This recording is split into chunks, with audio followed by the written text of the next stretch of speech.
आजचे आपले तिळाचे लाडू बघा, चमकदार, गोल, गरगरीत मार्केटमध्ये मिळतात त्यापेक्षाही सुंदर लाडू आपण घरच्या घरी बनवले आहेत. हे खूप खुसखुशीत आहेत आणि 2 ते 3 महिने सहज टिकतात. हे लाडू सोप्या आणि पारंपरिक पद्धतीने आणि काही टिप्स सहित आज आपण बघणार आहोत. त्यासाठी लागणारे साहित्य बघूया. इथे मी अर्धा किलो साधे तीळ, अर्धा किलो चिक्कीचा गूळ चिरून घेतलेला आहे, 2 चमचे साजूक तूप, 1 वाटी शेंगदाणे आणि 1 चमचा वेलची पूड. सगळ्यात आधी कढईमध्ये तीळ मंद आचेवरती छान सुवास येईपर्यंत भाजून घेऊया.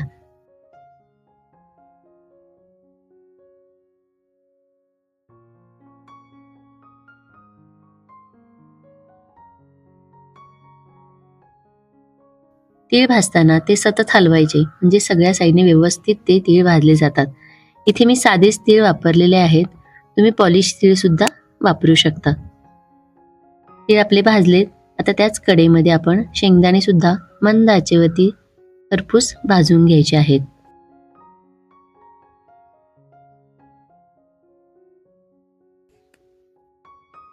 शेंगदाणे थंड झाल्यावर त्याची साल काढून आपण खलबत्त्यामध्ये जाडसर कुटून घ्यायचे आहेत.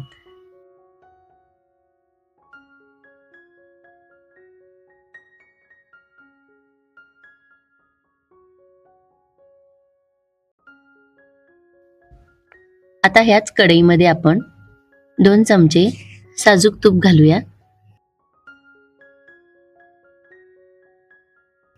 आणि चिरून घेतलेला गूळ घालून मंद आचेवर गूळ विरघळून घेऊया.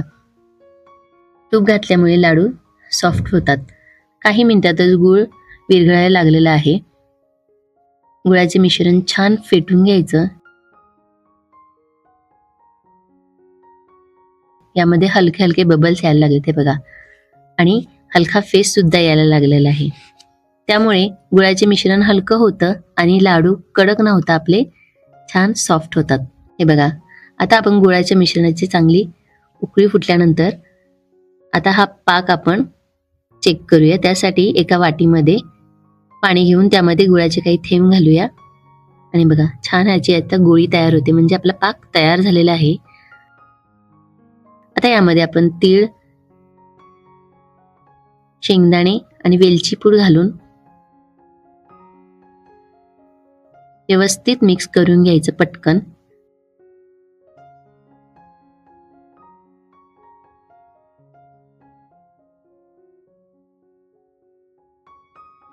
आणि गॅस बंद करून लाडू वळायला घ्यायचे. लाडू वळताना हाताला तूप लावून चमच्याने छोटे छोटे गोळे घेऊन हातात त्याचे लाडू बनायचे.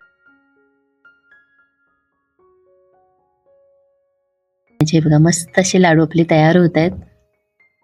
प्लेटमध्ये टाकला तरी तो तशाचा तसा राहतो, अजिबात खाली दबला जात नाही. म्हणजे परफेक्ट असं आपलं प्रमाण पण झालेलं आहे आणि पाक सुद्धा आपला छान झालेला आहे. आता आपण सर्व लाडू तयार करून घेऊया. लाडू वळताना शेवटी जर मिश्रण घट्ट राहिलं तर हलकसं गरम केलं तरी ते पुन्हा आपल्याला लाडू वळता येतात.